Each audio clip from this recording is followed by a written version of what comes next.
So I started to do a job on my F-150, changing the thermostat.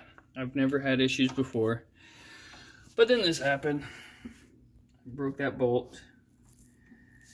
Tried everything to get it off, but it looks like we're gonna just drill this booger out and just rethread it. Whoever owned this before, it looks like they put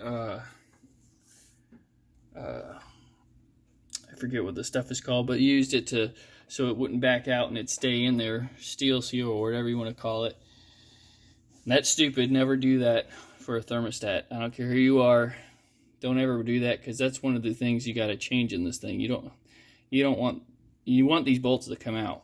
So and how I know they used something is I got this bolt out and there was so much gunk on it. It wasn't rust, so that just tells me someone replaced this and put stuff on it. Stupid. Makes my job harder.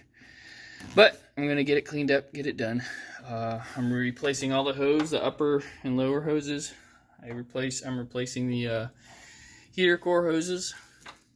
So when this is done, I'll let you know how it goes.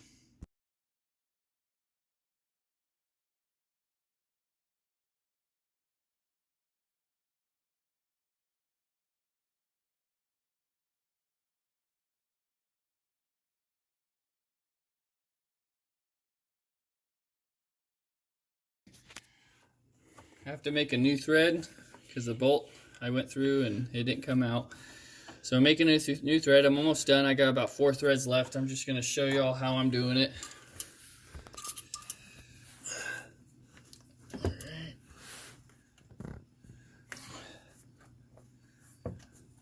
So you want to go back and forth. You don't want to go all the way. You want to feel, this is something you want to feel. So you feel tension and you go back. Keep going until you get tension and go back. Just work it. Just keep working it. You do not want to break this.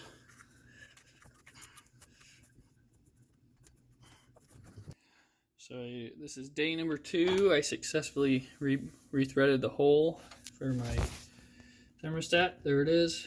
You can see the old bolt right there. I drilled high, but I rethreaded it. Took my time. So now it'll fit. So what I'm gonna use, I got the old bolt here, and then I got grade 5, the lock washer, or the washer and the lock washer, if I don't drop it. And then I'll go in the upper, like that. And it'll fix my problem. Fingers crossed. So I got it torqued down. As you can see, I got a... What's it? Oh, I'm talking on the video. I got a new thermostat housing because I broke the old one. I'll show you what I did. Where is it? Right here. So as I was torquing it down, I cracked it right there. The old one. So I broke it. So I got another one. So now she's ready to rock and roll. Now I just got to put her back together. So I ran my new heater hoses. Got those in. Next I'm going to put my upper hose. I need to tighten my lower. I put that in. So that's what I'm going to do. So wrapping up, I had to, if you didn't notice before, I had to take the tensioner out so I can read.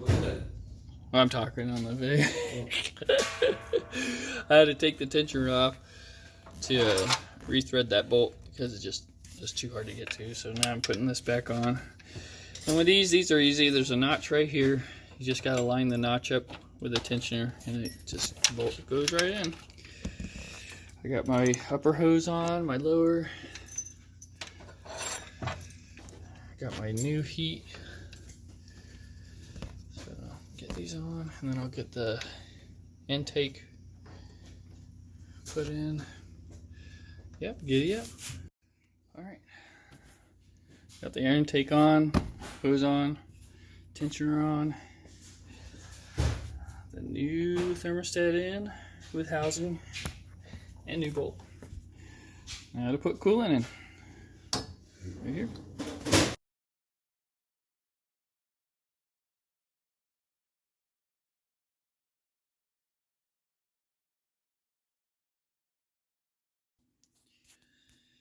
So I got this all installed again. This upper part for the water pump was a 5/8. So what I had to do, they didn't make a 5/8 to 5/8 90. So I got a 90 elbow here and a 5/8 hose to make that work. So everything should be good. It's tight. Now I'm going to put the upper hose on, start filling it up again, and hopefully nothing leaks out. So I filled her up with coolant, or radiator fluid I mean, and no leaks so far. It's a good sign. That's me from spilling. But it seems to be pretty good. And I got that flush. So what my issue was, what was happening was, and I said it earlier, my thermostat wasn't sitting on here directly like flush the way it should be. So when I'd crank it, it actually dropped, and it was on this bottom portion. So when I cranked on this bolt right here, it cracked it right there at that joint, and it did it twice. So for those of you, what I ended up doing, I actually took the thermostat, and when I put it in, actually before I put it in, I looped a zip tie on it, made a big loop, had it come out so I could hold it, had a bolt going through to hold it in place so it wouldn't shift on me, so I wouldn't have to put RTV or anything on it to stick it in. And then once I had it in place and I torqued it down, then I cut the zip tie and just pulled it out, and it slid right out. So that's how I did that. I can show you an example, a quick one.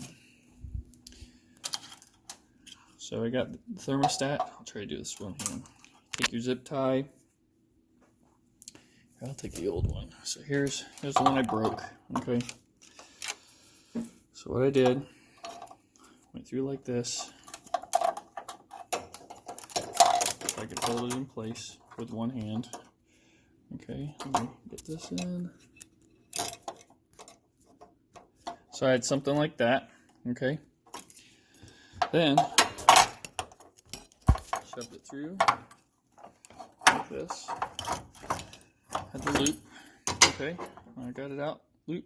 So now that's true right there. And what I did is I had a bolt. Let's use this screwdriver for example. I had it go through like that. Tighten down. Let's see if I can do it.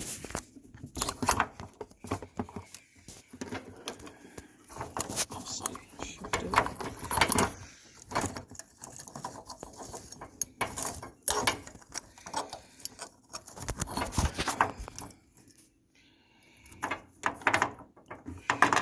So you get what I got it tight, but no, this isn't tight. I have one hand. It's harder with one hand. So I had this tight like this.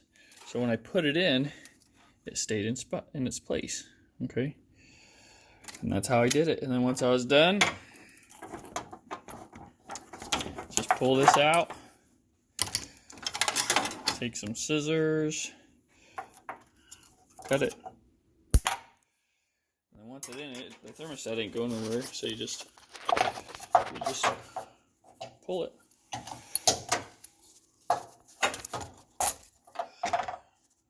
You just pull it out, and there it is. It'd stay in there. But, piece of junk. So yeah, that's what I did. All right, so it's about 8 o'clock tonight on a Friday. I worked all day, so tomorrow I'm gonna come over here. I'm gonna come out, and then I'm gonna fire up and see how it goes. I'm gonna let her sit overnight, make sure there's no other leaks. It looks like I got a small little something that was dry before, so I need to get it tight. So I need to figure out where it's coming from. It's right there. It's come from somewhere. All right, stay tuned. Oh, this is the last part of my coolant. So I had leaks, but as I drive it, I've been tightening all these. So far, no, everything's good, no leaks or anything. I mean, I've been tightening it a little bit because I have a slight drip, and I'm pretty crazy about cleaning that out. But everything's good.